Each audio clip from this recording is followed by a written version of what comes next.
Kırgız kızı Türk gelini, Kırgız kızı Türk gelini harika. Evet, Darık hocama nihayet yaptırmış olduğumuz tişörtümüzü 2 yıl sonra takdim edebileceğiz. Kendisi dağ bayır, ülke ülkemizde için bugüne kadar edebildik. Ama yakaladık sonunda. İyi ki bizimlesin. Harika.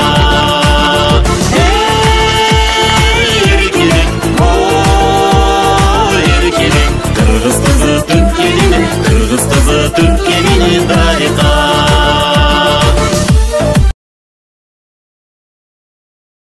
Burada da bir şey var. Afiyet hocam çok sağ olsun. Burada Benim meleğim.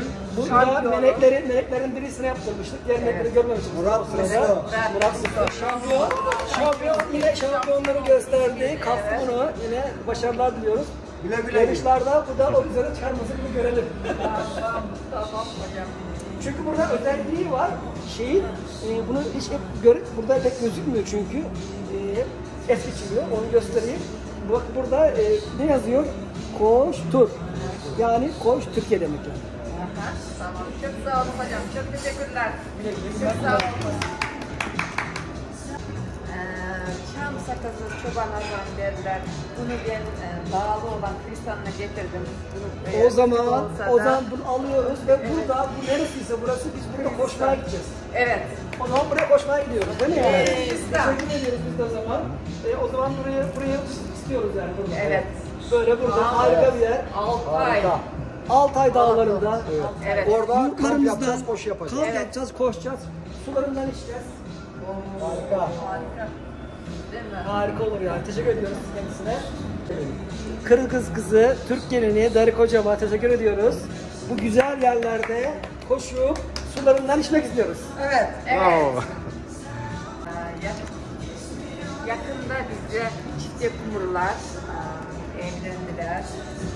Hayat yoluna başladılar. Ve düğüne gidemedim. Ben yurt dışındaydım.